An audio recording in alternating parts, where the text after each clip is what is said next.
Halo, halo.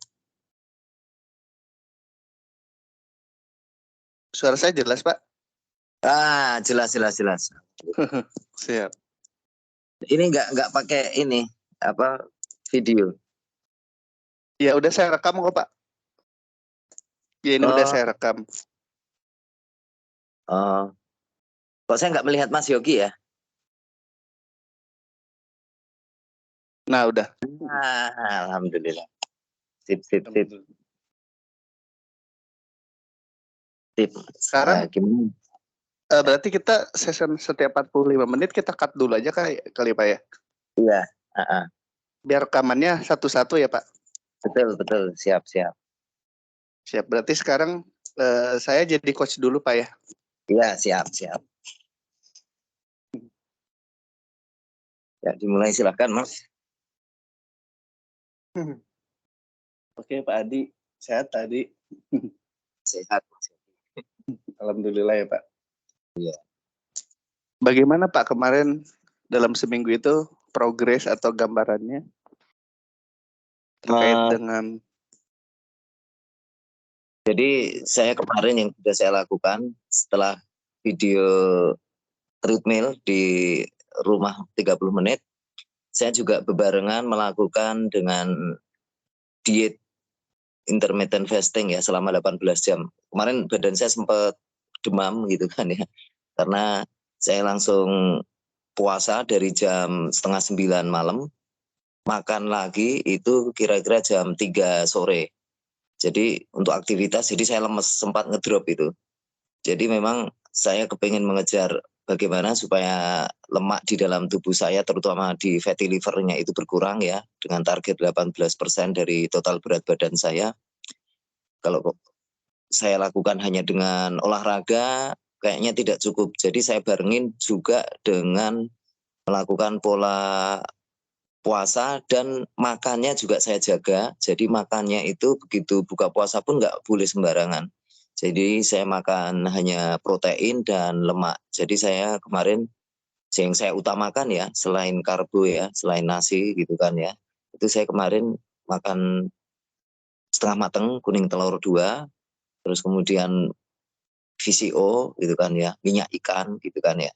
Jadi buka puasa pun habis itu saya juga sudah stop ngemil gitu kan ya. Memang masih sesekali ya, tapi nggak terlalu banyak sih, paling apa cemilannya apa sih kemarin tempe gitu kan. Tempe kan juga bukan cemilan ya.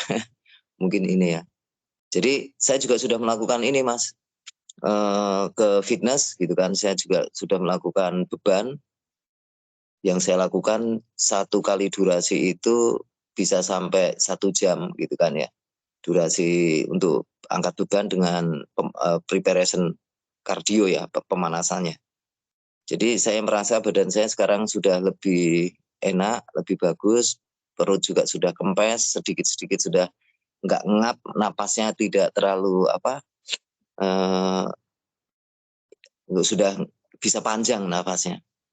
Itu aja Mas Yogi, seminggu ini saya memang merasa ada yang males gitu, saya ingat wah besok harus ketemu coach saya nih, harus saya laporkan. Begitu Mas Yogi. Wah, luar biasa, Pak. Nah, Kalau dilihat dari progres, Pak, itu kan target Bapak tuh 18 ya, Pak. 18%. Sebelumnya tuh kalau nggak salah berapa ya, Pak? Lupa saya sebelumnya itu. Sebelumnya 27%. Iya, 27 ya, Pak. Tapi per minggu ini ada progres nggak, Pak? Turun jadi berapa? 26 atau 25? Belum, saya belum ukur karena Belum untuk diukur ya, Pak? saya pernah ikut Herbalife gitu ya. Itu ada timbangan. Timbangan itu bisa diukur kadar lemak kita itu berapa. Dan waktu itu saya pernah ikut lomba di Herbalife itu sama coach saya juga, ada perkembangan per minggu itu memang diukur dari semuanya, dari kadar air, dari lingkar perut, terus kemudian berat badan, terus kemudian dari kadar lemak. Memang diukur, memang alat itu susah nyarinya, timbangan ya, timbangannya itu saya sama istri baru cari itu kemarin di S Hardware gitu, memang nggak ada. Jadi saya bingung juga untuk mencari alat yang bisa mengukur kadar lemak timbangannya itu. Namun demikian sampai sekarang saya masih puasa, jadi saya berusaha untuk makan itu sehari hanya sekali makan. Cuma memang kemarin sehabis makan itu masih makan sedikit lah saya. Tapi harapannya sih bisa sehari sekali dan itu pun juga benar-benar dipikirin bahan bakunya. Untuk ngukurnya nanti saya akan cari ke entah ke online itu kan ya, untuk ngukur nanti biar per minggu bisa diukur ya. Dipantau ya, Pak? Siap. Dipantau. Baik, Pak. Ya, cuma ini saya kemarin nyari ke S Hardware nggak ada barangnya, terus berarti saya harus nyari kemana lagi ya? Mungkin saya harus cari ke online, kalau nggak ke online ya berarti saya ya, itu ukurnya. Demikian Mas Yogi. Baik, Pak Ari. Pak Adi, terima kasih. Kalau bicara ini, Pak, mencari alatnya itu, apakah nanti ini maksudnya melalui jalur yang official aja gitu, Pak? Tadi yang Herbalife atau apa gitu, Pak? Bisa lewat jalur itu nggak ya? Saya sebenarnya udah putus dengan Herbalife itu sudah 6 bulan yang lalu. Jadi saya itu kenapa putus karena saya kepengen real food ya, bukan suplemen food. Jadi saya pendekatannya itu makan itu, saya sekarang kalau protein lemak habis itu biasanya saya makannya itu jus sayur ya, sayur mentah gitu Mas. Saya beli di Ion gitu yang organik gitu, saya jus sama buah. Jadi itu untuk pengganti mineral dan vitamin. Jadi saya sudah meninggalkan Herbalife karena saya kepengennya kembali ke alam, real food jenis benar-benar ini. Jadi nanti saya hubungi lagi orang Herbalife-nya, kalau memungkinkan bisa saya minta beli dari dia atau minta linknya belinya di mana, ataupun saya mencari di online untuk alat itu.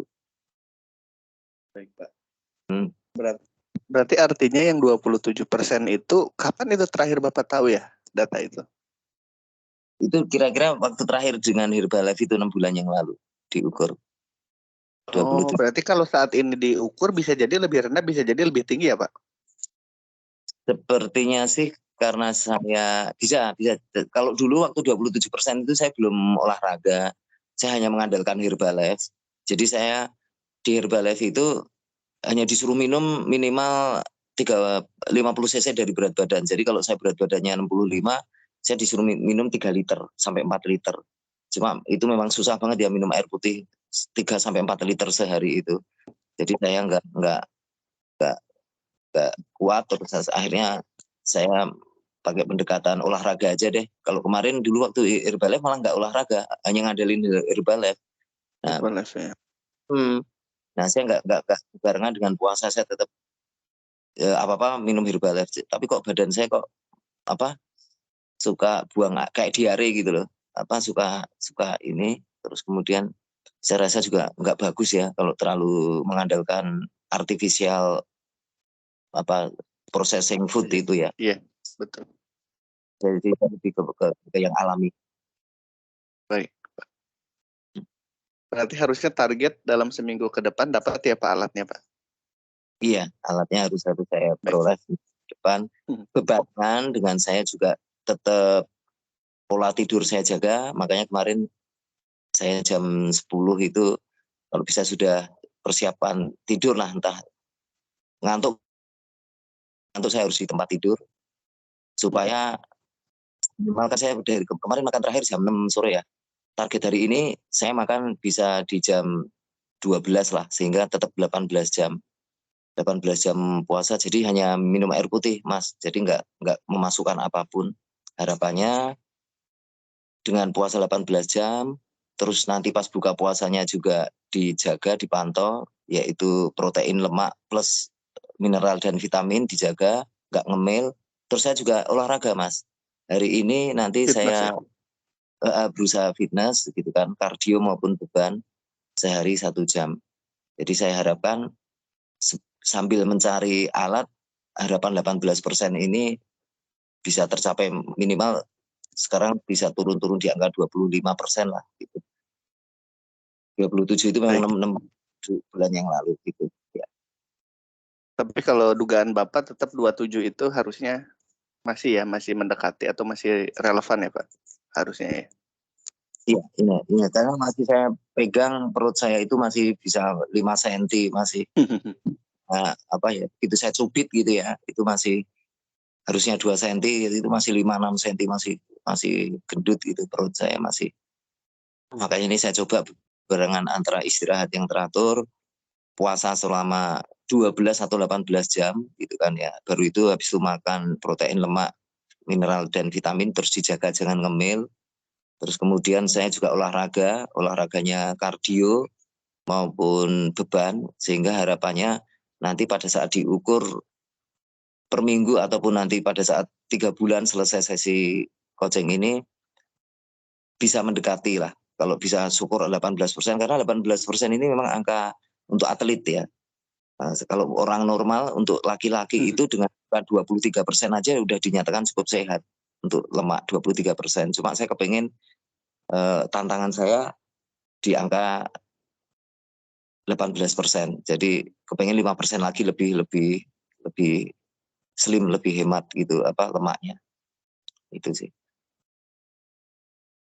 Ya, Baik Mas Pak Yogi. Adi. Baik Pak, luar biasa. Terkait dengan itu Pak tadi jam makan untuk puasanya itu. Berarti sekarang tiap hari udah terpola ya Pak? Makan tuh setiap jam 12 siang atau lebih pagi? 12 ya Pak mulainya? Jadi pokoknya setiap saya kan juga kemarin saya nggak bisa dihindari ya. Ada undangan dari tim saya gitu, mereka kan mengadakan acara kayak kambing guling ya. Kenapa itu saya jam 3? Terus selanjutnya saya nggak bisa sampai 18 jam. Kemarin itu hanya 12 jam karena ada undangan jam 10 malam itu kita makan dengan tim, makan kambing guling bareng gitu kan ya. Jadi supaya menghormati tim juga saya ikut terlibat dalam acara mereka. Terpaksa jam 10 malam itu sampai jam setengah 11 itu saya makan kambing guling sama nasi. Efeknya saya makannya besok siangnya itu di jam 12 gitu. Jadi nggak bisa tercapai 18 jam. Jadi hari yang kambing gulingnya itu kan hari malam Jumat ya. Jadi Jumat itu saya habis Jumatan makan jam 1 ya. Oh enggak. Jam menjelang Jumatan itu saya makan karena sudah paginya fitness ya udah, terus kemudian juga saya makan jam 10, jadi jam 11 itu saya batal puasa, makannya pun juga enggak ini makan pisang doang, makan pisang sama tanpa nasi ya. Jadi pisang, terus kemudian makan protein lemak, terus makanannya itu protein lemak, tapi enggak ada karbo. Ya pisang aja karbonya maksud saya, enggak nafsu. Terus makanya kemarin habis mokel jam 11, terus saya makan lagi karena nggak makan nasi, saya makan nasi di jam 4 sore. Jadi saya terpaksa makan itu karena itu ada pola kacau gara-garanya tim mengajak saya makan kambing guling rame-rame. Jadi ya sudah terpaksa ini saya ikutin, cuma ini saya ini mau buka puasa kira-kira nanti ini karena jam 6 sore kan kemarin makan terakhir saya. Ini saya kepengen nanti jam 12, kalau jam 12 sudah 18 jam. Harapannya sudah ada detox juga lah. Jadi fungsinya bukan hanya sekedar mengejar turun lemak ya, atau berat badan turun, bukan. Kalau berat badan sih saya kepengennya ya standar aja, nggak usah kurus-kurus, jelek juga kalau kurus-kurus. Yang penting itu saya mengejar kesehatannya, saya kejar itu metabolisme saya bagus, terus kemudian imunitas saya juga naik, terus kemudian juga saya kejar 18 jam itu untuk regenerasi sel ya, artinya untuk autofagi, jadi untuk biar ada mekanisme penyembuhan dari dalam itu juga jalan gitu. Jadi sel-sel yang mati saya dimakan oleh sel-sel yang hidup. Jadi nanti nextnya ini Mas, nanti saya akan berusaha menertibkan seandainya pun nanti makan one meal one day-nya itu nggak kecapai gitu. Minimal makan misalnya yang kedua pun porsinya itu saya perhatikan gitu. Saya perhatikan. Jadi kayak kemarin 2 kali, cuma nasinya hanya sekali Mas. Jadi makan pisang doang sama telur 2 butir, terus sama VCO itu jam 11 mau Jumatan, terus baru makan nasinya itu saya kemarin di jam 6. Jadi karena gara-gara malamnya itu. Tapi nanti ini next jam 12 mungkin saya bisa makan lagi, habis itu berusaha nggak bisa makan lagi. Tapi kalau memang makan lagi ya benar-benar saya kontrol. Ini makanya perlu nih saya didorong nih bisa nggak makan sehari sekali. Perlu ya, soalnya banyak cemilan anak-anak, godaan dari istri, godaan dari anak-anak ada ya, enak ada itu kadang juga itu justru butuh seorang coach itu karena ya kadang dari lingkungannya itu tidak mendukung gitu kan, lingkungannya mertua masakin enak-enak gitu kan, masak ini masak itu gitu kan, jadi juga kadang saya udah masakin gitu ya, tapi lah minimal saya coba bisa nggak 3 bulan ini saya bisa melawan hawa nafsu dari diri saya sendiri, terus saya bisa olahraga, terus lingkungannya meskipun nggak mendukung, artinya istri mertua masih masak-masak itu saya masih bisa lari gitu, lari benar-benar bisa fokus kepada target saya gitu. Ya. Baik Pak, luar biasa. Nah sekarang gini Pak, Bapak ada referensi nggak Pak ya untuk menurunkan sampai 18% itu? Maksudnya kalau kita bicara faktor-faktor penentu ya Pak, ada nggak ya parameter ataupun misalnya dari tempat sebelumnya atau dari buku bacaan atau apalah gitu ya Pak? Misalnya fitness berapa persen, pola makan berapa persen, tidur berapa persen. Nah itu yang membuat atau yang membuat targetnya lebih realistis tercapai gitu Pak? Gini, saya mengikuti YouTube-nya Mas Adirai itu ya, atau saya juga mengikuti YouTube yang terkait dengan pola makan sehat seperti Hydrofarm gitu kan. Jadi memang kalau kepengen 18% itu harus masuknya ke fitness, mau nggak mau. Karena dengan angkat beban itu memang paling efektif. Namun juga harus dibarengi pola makan yang benar dan istirahat yang teratur. itu pasti bisa turun ya. Persentasenya itu ya tergantung kita. Saya kan juga udah usia ya, sudah 53 ya, jalan 53 tahun. Fitnessnya pun kemarin saya paksain nih, nggak istirahat. Saya dari Mas Yogi itu saya nggak istirahat, ternyata efeknya begitu saya bicara dengan beberapa orang teman fitness, seminggu itu tetap harus istirahat. Diselang-seling 2 hari latihan, 1 kali istirahat, 2. Jadi seperti itu, nggak bisa langsung digeber gitu loh untuk latihan beban. Jadi memang apakah target 3 bulan itu realistis untuk ke 18%, saya nggak ngerti ya. Cuma kalau untuk fitnessnya, untuk tiap hari olahraga fitnessnya itu nggak diperbolehkan 4 sampai 5 kali lah, paling maksimal 5 kali dalam seminggu. Sisanya paling kardio. Kardio itu lebih membakar lemak, kardio itu untuk menguatkan jantung. Jadi kalau secara signifikan untuk ke lemak itu sebenarnya ke beban. Terus kemudian saya juga kenapa harus jaga pola tidur, karena kurang tidur nggak boleh fitness Mas Yogi. Jadi begitu kita tidurnya misalnya kayak saya jam 12, besok pagi itu udah nggak bisa fitness. Makanya kan saya harus disiplin jam 10 itu udah ada tidur supaya fresh, besok badan seger bisa fitness. Gitu aja sih. Jadi memang saya mengikuti beberapa YouTube-nya kayak Mas Adere, terus kemudian juga Hydrofarm, terus seperti dokter-dokter itu seperti Sukses Before 30 itu kan dia juga pengetahuan-pengetahuan itu yang menjaga saya tetap semangat gitu kan. Sekaligus saya ini kan masih punya anak kecil. Jadi saya kepengen seandainya Allah memberikan umur saya panjang gitu kan, saya kepengen bisa menemani hidup anak saya yang masih 2-3 tahun, 3 tahun.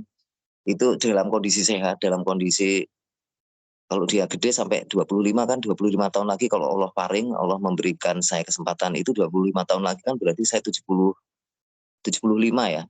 Tapi kalau dengan komposisi susunan badan saya, protein lemaknya ideal, saya rasa masih sehat. Jadi saya masih bisa beraktivitas normal, tidak ini. Jadi saya melawan gula ini Mas. Jadi saya melawan gula, harapannya supaya saya masih bisa, misalnya seandainya takdirnya saya bisa sampai umur panjang gitu, saya masih dalam kondisi sehat, masih bisa ini. Jadi itu Amin.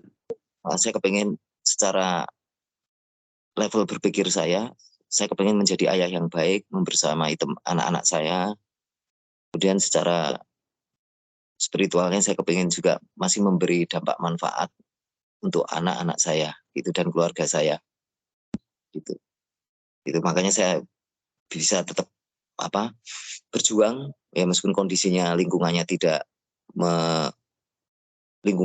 mendukung, tapi saya punya mimpi kepengen nemenin anak saya yang paling kecil yang masih 3 tahun itu supaya nanti masih punya ayah yang bisa sehat, yang masih bisa kuat gitu kan ya, sampai kalau tambah dia sekarang 3 tahun, kalau 22 tahun lagi saya masih umur 75 gitu. Saya 75, dia umur 25. Kalau nanti setelah itu kan dia dilepas, maksudnya saya dipanggil Allah gitu kan. Harapan saya sih dia sudah mandiri, sudah bisa tidak memerlukan ayah lagi gitu kan. Gitu. Baik Pak. Tadi Bapak sempat mention bicara gula Pak ya. Gula Bapak sudah diukur Pak, gula darahnya? Kalau gula darah saya sejak COVID itu di bawah 100 Mas. Memang saya jaga kan dari awal di Herbalife itu kan, saya yang menjaga pola makan itu untuk gula, untuk kesehatan awalnya. Tapi diperiksa di fatty liver saya di Herbalife itu, lemak saya itu masih bahaya. 15, padahal kalau bisa itu di bawah 10. Lemak saya itu masih tinggi sekali. Makanya saya stres meskipun udah makan Herbalife, minumnya sudah 2 botol aqua 1,5 liter, hampir 3 liter itu lemaknya paling turun dari 15 ke 13. Masih over, masih ada fatty liver. Memang disarankan sama Herbalife waktu itu untuk olahraga beban gitu kan ya. Cuma memang karena saya tidak melakukan itu ya tetap aja lemaknya. Kalau dari sisi gula, alhamdulillah saya di bawah 100. Gula puasa ya, bangun tidur saya ukur gitu. Kalau saya 105 aja saya udah stres. Mesti besoknya saya udah puasa habis-habisan. Saya selama ini di rumah nggak ada gula. Jadi minum itu udah air putih. Jadi gulanya itu biasanya kalau saya jajan keluar gitu kan, jajan keluar kadang minum teh manis gitu kan, kadang minum jus gitu. Nah itu yang, jadi kalau gula saya alhamdulillah bisa jaga di bawah 100 dari sejak COVID. Luar biasa. Termasuk kolesterol ya Pak? Kolesterol juga terjaga Pak? Kolesterol ya, kolesterol saya karena yang saya makan itu adalah gorengan sudah dikurangi. Kalaupun gorengan saya di rumah kan pakai gorengan dari Air kelapa, fryer. Oh kelapa. Oh ya kelapa ya. barco pakai barco. Jadi bukan pakai minyak sawit atau minyak jagung, tidak. Jadi saya kalaupun goreng pertama itu pun juga ini ya, pakai minyak kelapa, bukan minyak sawit ya, bukan minyak jagung juga bukan. Jadi relatif dulu malah sebelum saya waktu masih seumur Mas Yogi berapa? 36 ya sekarang ya? Iya nanti November saya 36 Pak. Sekarang saya 35. Saya itu 200 lemak itu 230-an. Terus begitu saya rubah pola hidup saya 230 itu kemarin istri saya malah yang naik. Dulu waktu 36 itu waktu saya masih 36 itu malah 230. Saya kan jajan kan masih kantor gitu, jajan terus. Jajan itu kan gorengannya, minyaknya kan nggak bisa kita kontrol ya Mas ya. Nah itu yang membuat darah kita itu terkorosi karatan sehingga melukai dinding pembuluh darah kita, dan dinding pembuluh darah yang luka karena kualitas darah kita rendah karena kita makan gorengan itu akan ditambal dengan kolesterol itu. Jadi kolesterol itu sebenarnya adalah malah untuk kebaikan kita karena pembuluh darah itu ditambal. Makanya kalau kepengen nggak ada kolesterol, nggak ada penumpukan di pembuluh darah, ya kita darahnya dijaga. Untuk menjaga darahnya dijaga berarti gorengannya tidak ada. Jadi kalau kemarin saya ekstrimnya itu ya pakai tepan gitu aja, beli apa ya, beli ikan cuma kalau di fryer kan pakai ini ya. Saya benar-benar di tepan itu setengah mateng gitu. Cuma saya nggak kuat rasanya gitu kan kadang, atau pepes, kalau pepes saya seneng gitu, pepes oke. Rebus-rebus gitu. Jadi kadang saya ya kayak orang Sunda gitu, rebusan-rebusan gitu kan. Bagus itu Mas Yogi kan orang dari Pasundan ya, itu bagus itu kearifan lokal yang saya Yang direbus-rebus itu, iya betul. Sehat. Ya itu alhamdulillah kolesterol saya kemarin waktu COVID itu saya ukur terus gitu. Kolesterol saya total itu paling berapa ya? Di bawah 200 lah, 150, 130 gitu. Bagus banget Mas jadinya. Kan saya tiap mau tidur minum minyak ikan Mas. Jadi saya mau tiap tidur itu minum minyak ikan. Minyak ikan itu untuk memberikan pembuluh darah kita. Jadi tiap hari saya dari COVID itu, karena COVID itu kan banyak yang meninggal tuh, saya ketakutan, waduh anak saya masih kecil-kecil gitu kan ya. Jadi saya itu pagi itu minum cuka apel, VCO, sama Itu minyak ikan dari mana Pak? Dasar Bapak minum? Ada ini rekomendasi dari dokter atau gimana Pak? enggak. Jadi saya kan suka ikut YouTube-nya Hydrofarm, YouTube yang bagus mengenai kesehatan itu, atau dokter-dokter ya, dokter-dokter kesehatan yang di SB30, Sukses Before 30 itu kan punya channel dia itu yang mengenai kesehatan kedokteran itu biasanya saya ikutin, sehingga kenapa saya jadi ngerti, oh asalnya itu makanan ini efeknya ke sini, metabolisme kita itu seperti ini ya. Itu akhirnya ya saya tahunya dari itu, minyak ikan itu kan mengandung omega 3 ya, omega kan ada omega 8, ada omega 3, ada omega 5 gitu kan. Nah itu kadar EPA DHA-nya si minyak ikan itu untuk membersihkan pembuluh darah itu kata dokter ya. Nanti channelnya bisa saya share ke Mas Yogi. Itu bisa menjaga banget. Saya ngerasain gini loh Mas, kemarin terakhir itu diukur berapa bulan yang lalu ya, kalau nggak salah 2 bulan yang lalu ya kan. Kita kan punya alat sendiri tuh Mas di rumah yang diambil darahnya itu terus ditempel itu loh kan. Istri dan saya semenjak COVID itu kan suka punya alat sendiri untuk mengukur kualitas darah kita. Itu untuk mengukur kolesterol, asam urat, sama gula darah. Itu ada alatnya Mas Yogi. Saya beli cuma ratusan ribu, murah gitu kan. Nah itu 2 bulan yang lalu itu, kalau COVID saya tiap hari dulu saya ukur darah saya. Tiap hari itu dari Dari saturasi oksigen saya itu diukur tiap bangun tidur itu, saya sama istri itu punya ritual mesti ngambil darah. Saking stresnya. Cuma kalau sekarang COVID sudah nggak ada, paling 2 bulan. Pas kita ingat kemarin 2 bulan yang saya ukur itu, saya kolesterolnya bagus gitu. Ya itu makanya bisa saya, oh berarti kan saya minum minyak ikan terus tuh Mas. Oh berarti saya lanjutkan. Udah oke. Gorengan saya kurangi.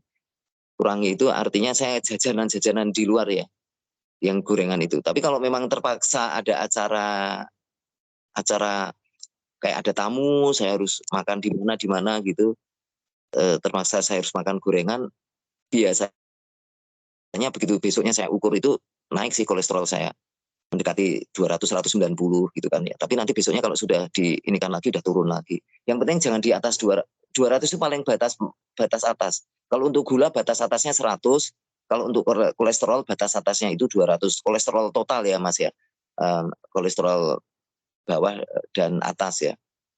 Itu seperti itu. Yang penting dijaga itu. Baik Pak, kalau bicara genetik ya Pak, Bapak kalau bicara genetik kecenderungannya lebih kemana Pak ya? Mungkin orang tua atau lebih ke atas gitu Pak? Misalnya lebih ke jantung atau lebih ke gula darah atau apa diabetes atau apa Pak? Kalau diabetes nggak ada.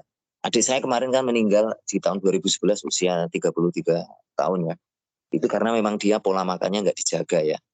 Kalau dari si jantung kena dia, karena makanannya dia jajan suka makan nggak teratur gitu, makanya banyak gitu, nggak dikontrol, nggak diukur.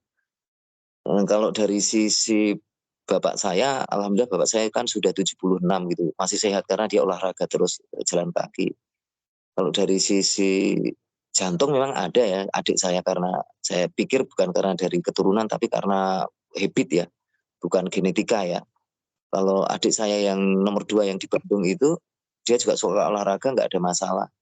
Jadi nggak ada masalah sih dalam ini untuk ini ya, untuk genetika, untuk jantung atau apapun nggak ada sih kita.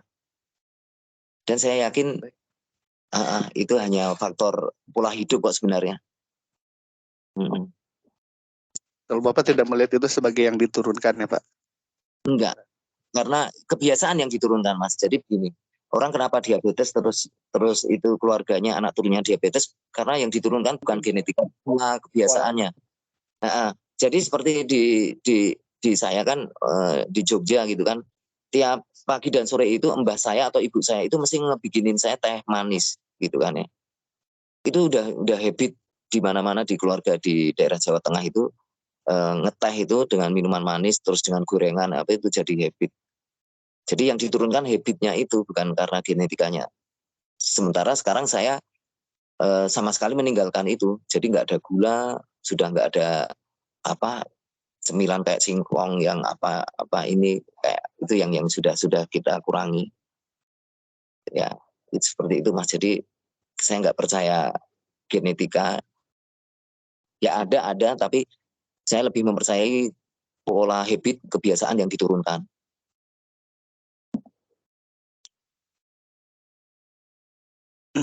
Baik Pak.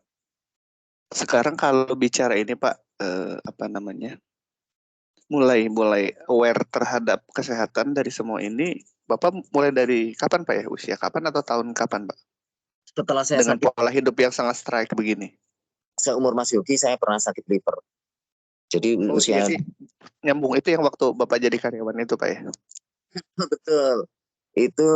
Dan itu titik balik saya kenapa saya pola hidupnya, terus saya jadi pengusaha, saya keluar dari kerja itu gara-garanya tahun 2007 usia 36 tahun, saya kecapean kerja, terus banyak makan namanya di kantor kan makan nggak bisa dijaga ya.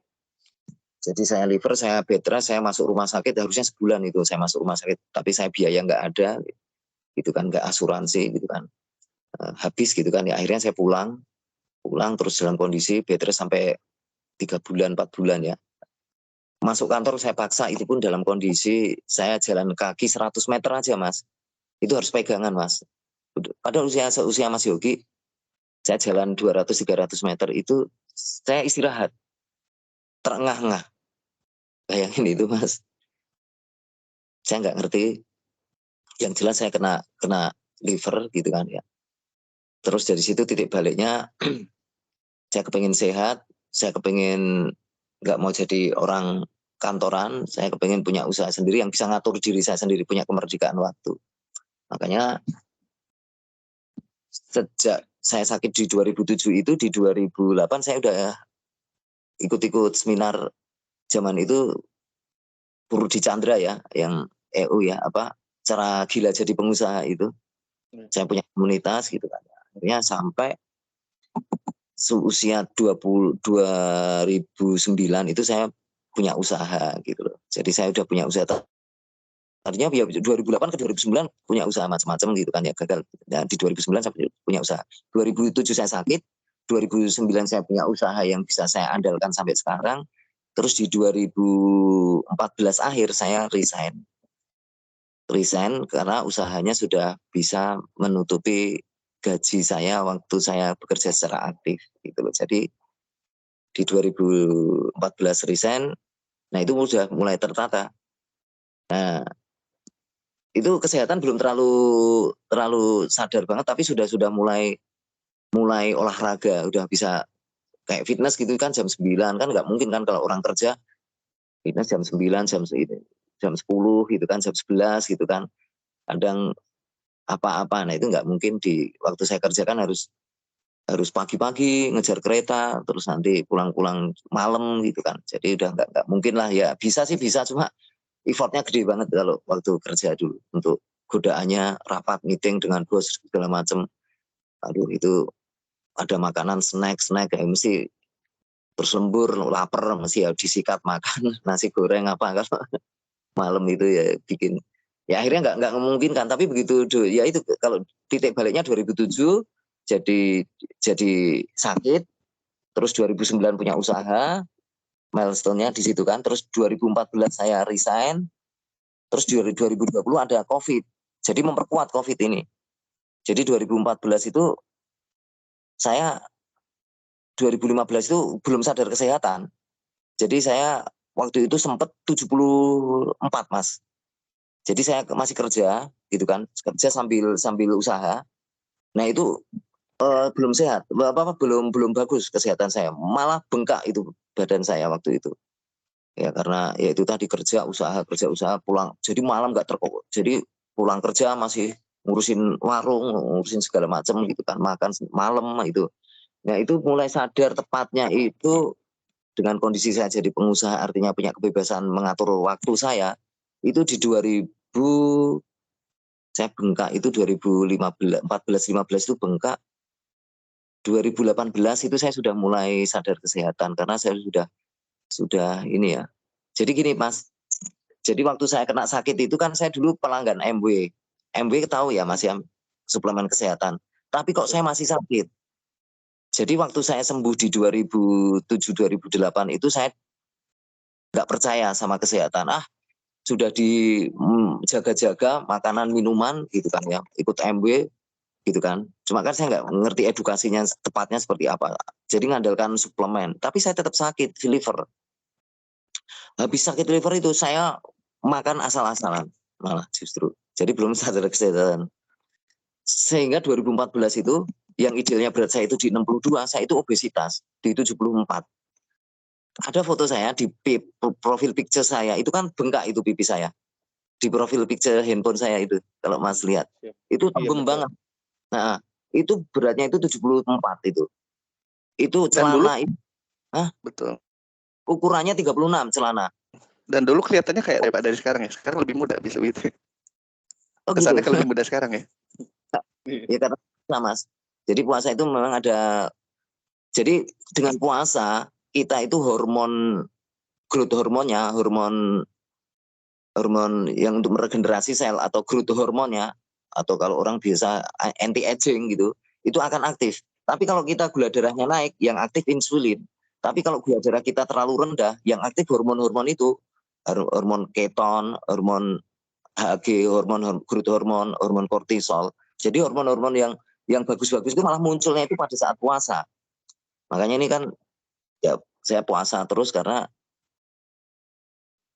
bukan artinya kepengen tua tetap tua, cuma tetap berkualitas gitu loh Mas. tuanya itu sehat gitu Mas. Jadi nggak mau tuanya itu sakit-sakitan. Jadi kalau itu bonus lah, kelihatan muda, kelihatan tirus, kelihatan langsing itu bonus. Tapi yang intinya sih kita kepengen sehat berkualitas, bukan kepengen apa gitu. Itu benar, itu foto yang ada di profil picture itu 2014. Kira-kira hampir 10 tahun yang lalu. Itu saya bengkak itu. Keracunan tok. Iya, keracunan makanan, Mas. Tapi sekarang siapa? Ya itu jadi COVID sih, titik puncaknya di COVID. Di COVID itu banyak yang meninggal, teman-teman saya, teman keluarga itu banyak yang meninggal gara-gara sebenarnya bukan di COVID-nya, sebenarnya karena internal kita, kebiasaan kita yang jelek. Komorbid ya Pak? Jadi 2018 itu saya mulai sadar, tetapi nggak sadar olahraganya, bukan sadar ini ya. Ukuran celana 36 itu masih ada itu di lemari saya 36 itu. Sekarang ya saya bisa di 34 atau 32, masih kemarin waktu saya puasa sampai 62 itu saya masih 32 masih bisa. Cuma kata istri terlalu kurus, nggak suka istri saya. Jadi saya kalau 34 juga masih longgar sih. Jadi sebenarnya di 33, kalau 32 terlalu ngepas gitu kan, perut masih ini gitu kan, tapi kalau 34 itu pas 34, tapi juga 34-nya itu masih longgar, masih bisa rangkepan celana pendek lah saya. Jadi double gitu loh Mas. Ya kalau 32 itu bisanya, tapi kalau duduk ngelipet nggak enak. 33 harusnya sih. Sekarang 33 apa ya celananya? Nggak, 33 kan nggak ada ukuran celana 33. 32. Ada 32, ada 34. Kalau 32 Bu yang ukuran 32 itu, kalau ini kan berat saya kan di 66, 65, 66. Kemarin itu saya waktu COVID itu sempat, jadi kira-kira setahun yang lalu, pokoknya pas COVID itu saya kan dietnya gila-gilaan ya. Sehingga berat badan saya itu sempat 60 kilo Mas. Itu 32 masuk Mas. Saya pernah 60 kilo. Setahun yang lalu itu berat badan saya 60 kilo. Cuma masa otot saya, jadi saya malah kelihatan tua. Kenapa? Karena ya saya nggak ngerti diet yang benar gitu kan ya. Jadi bukan seperti itu. Jadi akhirnya saya kembalikan lagi ke 65. Makanya kemarin kan saya nggak mau turun berat badan kan. Turun berat badan ya Pak ya? Enggak, saya pernah 60 Mas.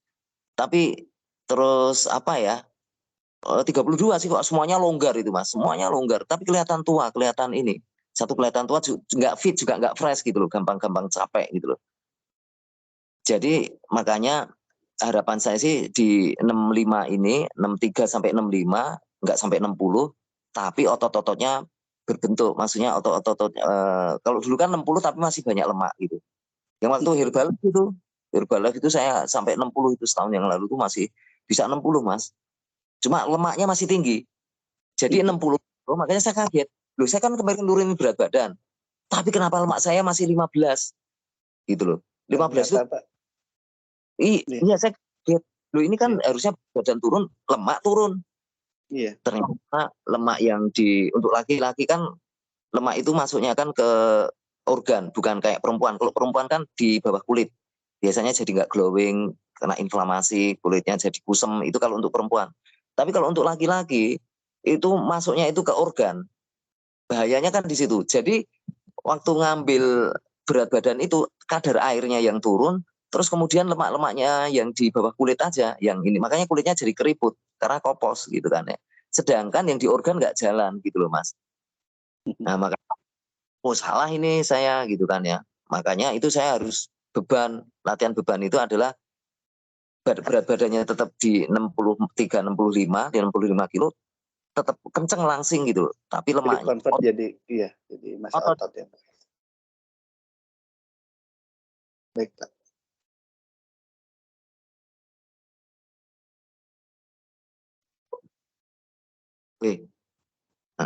Baik Pak, saya ingin sedikit lagi tadi ngelihat milestone Bapak menarik soalnya. Untuk yang titik balik jadi karyawan, setengah karyawan jadi pengusaha gitu Pak. Nah pada waktu Bapak jadi karyawan itu bidangnya apa Pak ya? Jadi profesi apa misalnya? Spesialisasi di bidang auditor, saya di bidang akuntan. keuangan gitu kan, di bidang finance gitu kan. Jadi memang saya waktu itu ditugaskan di Kalimantan ya. Di Kalimantan, saya lama di sana 4 tahun gitu kan ya. Sehingga nggak keurus. Jadi anak kos lah Mas. Nah, anak kos itu Istri karena tetap biaya di hidup di Bogor. Istri di mana waktu itu? Oh, istri ikut istri di juga. Bogor. Oh iya, Enggak istri di Bogor. Oh, jadi Karena pada waktu itu anak-anak udah nggak di mau. Bogor, Pak ya? Udah usaha kan saya 2009 usaha. Cuma saya itu belum keluar karena saya merasa masih belum siap. Ilmunya belum siap ininya. Maksudnya belum kuat gitu loh usahanya. Jadi 2011 itu saya kan ke Kalimantan. Nah di Kalimantan 4 tahun itu saya nggak keurus. Dalam arti kata bukan nggak keurus itu keracunan makanan lah. Jadi gini, tahu kan anak kos, makan itu kan di sana mahal gitu kan. Saya menghemat biaya karena wirawiri ongkos untuk naik pesawat. Jadi saya budgetkan misalnya hanya sehari misalnya berapa ya, 60.000 untuk makan. Nah akhirnya kan saya cari makanan itu, makan misalnya 2 kali atau 3, misalnya makannya itu sebanyak mungkin gitu loh ngambilnya, kan cari makanan yang jadi kayak anak kos gitu loh. Jadi enggak, karena kepikiran wah untuk menghemat jadi biar enggak jajan, enggak makan, enggak lapar-lapar lagi, saya salah. Jadi makannya malah kalau ngambil di tempat warteg gitu atau tempat apa itu makannya malah yang banyak gitu. Nah itu yang mengakibatkan malah jadi keracunan makanan. Karbo ya. Karbo karena saya waktu itu ya pengen menghemat gitu loh, menghemat gitu kan. Tuh Mas. Jadi salah malah. Harusnya puasa dulu, cuma kan puasa kalau malam-malam nggak ada di kos-kosan, nggak ada ini gimana, kelaparan gitu. Jadi saya ketakutan kelaparan aja waktu itu. Atau takut susah tidur ya Pak, karena mungkin lapar pada waktu itu. Terus ini Pak, yang tadi setengah transisi dari pegawai dari total pengusaha itu, dananya dari mana Pak untuk jadi pengusaha pada waktu itu? Atau ngumpulin atau emang menjaga bisnis dari kecil dulu Pak ya? Atau Dari Bapak kecil. ada keterlibatan bank? Atau gimana? Enggak, dari kecil Mas. Jadi dari saya nyewa ruko itu hanya setengah ruko, terus join pula dengan teman. Jadi rukonya itu di Sudirman Bogor itu 4 lantai itu. Jadi ini ceritanya jadi cerita ke pengusaha dulu ya. Saya ada orang karena nggak mampu nyewa rukonya pun saya nyewanya nggak setahun Mas. Sudah join orang, usahanya join sama orang, rukonya nyewanya per 6 bulan. Nggak 60 tahun. Jadi rukonya harganya waktu itu kalau nggak salah saya 56 juta ya, atau 60 atau 56 karena saya nyewa bukan ke langsung pemilik ya. Dia rental komputer. Rental komputer. Terus saya cari ada ruko di pinggir kota itu harganya sewanya waktu itu hanya 20 juta, 30 juta 3 lantai gitu kan. Saya ngajak patungan ke dia itu supaya dia yang nempatin lantai atas, saya di lantai bawah. Jadi kalau 30 kan saya 15 juta setahun gitu kan ya. Saya cari itu di tengah kota itu ada nggak rental komputer yang mau buka cabang di pinggir kota di Yasmin, waktu itu Yasmin masih pinggir kota ya. Terus akhirnya waktu itu namanya Pak Sahala, orang Batak itu ngomong, udah deh kamu tempatin ruko saya yang di Sudirman, saya yang ngalah ke atas. Jadi kamu yang di bawah, saya yang di atas. Saya waktu itu dibebani harga 35 juta. 35 juta kan saya nggak mampu Mas. Dia yang di atas ya. Jadi basement 1, terus yang itu 1 dia di 2 lantai di atas untuk rental komputer sama dia punya usaha Dexon atau apa itu. Usaha ini apa namanya MLM gitu. Nah, saya tawar itu Pak Sahala, saya bisa mampunya itu 17 juta per 6 bulan. Boleh nggak? Oh boleh. Gitu loh. Jadi saya masuk ke situ itu dengan uang 17 juta dicicil kan setahun itu kan 35 itu nggak mampu Mas. 17,5 gitu kan ya. Terus kemudian uangnya pun patungan dengan teman saya itu. Jadi usahanya dari kecil. Jadi bukan dari gede langsung gitu enggak. Terus saya ini usahanya sebelumnya itu ya kaki lima kalau mungkin jual apa ya orang dibilang, makanya saya gila waktu itu dibilang orang-orang kantor itu gila. Kenapa? Saya waktu itu nggadein motor saya ambil buku-buku mizan, tahu nggak di Base Fatmawati itu ada buku mizan, buku-buku Islam. Nah, harus digadein itu BPKB motor saya. Jadi saya itu waktu itu waktu kerja di Jakarta itu saya bawain pas puasa Ramadan gitu, saya bawa buku itu dari Base Fatmawati pakai bajai itu, jualan di marbot dengan marbot masjid yang di kantor saya itu, bagi hasil. Terus kemudian lepas lebarannya itu saya ambil kue dari JNC yang ada di Bandung itu, dengan modal, nggak ada modal itu. Jadi saya ponsinya ngambil lah. Jadi saya dapat 20%. Jadi saya jadi sales. Jadi sales di kantor. Padahal saya posisinya waktu itu sudah lumayan, sudah kasarannya sudah asisten manajer lah, udah manajer atau asisten manajer gitu, asisten manajer. Jualan Mas, gitu kan. Saya itu orang gila. Udah punya jabatan gitu kan. Saya jualan kue-kue itu loh, kalau lebaran itu kue putri salju atau apa itu. Itu bisa pulang ke Jawa, bisa modal 2 juta ya waktu itu, tahun 2008 itu saya hanya modal katalog dari meja ke meja itu ya, mungkin nggak ngerti orang kasihan lihat saya atau apa. 2008 itu kan saya habis sakit tuh. Itu ngider itu Mas. Gitu kan ya. Terus pernah bikin cuci mobil panggilan, nggak kuat nyewa lahan, ya saya cuci mobil panggilan. Jadi saya mempekerjakan siapa Pak? Bapak sendiri Pak? Bukan. Saya beli alat semprotnya itu. Jadi tiap menyebar brosur gitu kan ya. Jadi saya mengerahkan ini aja, beli.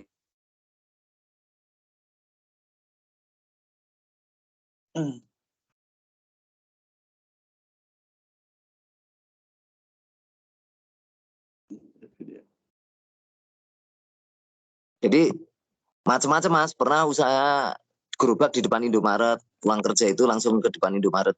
Jadi sama sekali nggak ada privilege langsung gede gitu, enggak. Jadi memang merintis dari jualan gerobak, gagal, hancur gitu. Makanya saya masih kerja kan. Tapi modalnya ya juga nggak banyak sih. Hanya modal itu berapa, 4 juta, 5 juta, bangkrut ya sudah, ganti lagi. Gerobakan itu berapa modalnya, 10 juta, 15 juta gitu kan ya. Ada saudara yang belum kerja, jadiin karyawan gitu kan ya. Sampai ya akhirnya punya usaha sendiri itu. Jadi nggak seperti tadi Mas Yogi bilang apa tadi? Agak instan gitu. Kayak cepat gitu lompatannya ya. Ternyata panjang juga Pak ya. Panjang dari 2008 saya pokoknya sakit itu. Itu saya kalau di Al-Azhar, di sekolah-sekolah Islam di Bogor itu, saya itu jualan buku yang mizan itu sama jualan teh botol, kue-kue pasar. Pokoknya itu dulu saya itu di basar-basar itu ada di Al-Taufik, ada Al-Azhar, kalau di Bogor itu sekolah-sekolah yang orang kaya, orang-orang sekolah Islam yang orang-orang kaya itu saya jualan kue sama buku-buku Islam. Itu ya sedih Mas. Saya itu buku Islamnya kadang enggak, kan buku Islam yang mahal-mahal itu kan ya. Itu kan enggak laku gitu. Ya akhirnya ketutup kan, tetap nyewa itu, tetap untuk itu ketutupnya dari teh botolnya itu, dari teh botol. Udah impas lah, jadi capek doang. Pernah jadi penjaga buku di Senayan itu ada book fair. Saya sama istri itu jadi penjaga buku. Memang sedih ya kadang, makanya saya menghargai kalau orang jadi sales SPG itu ya. Karena saya pernah jadi SPG, menemani istri ya, sebenarnya bukan saya kerja.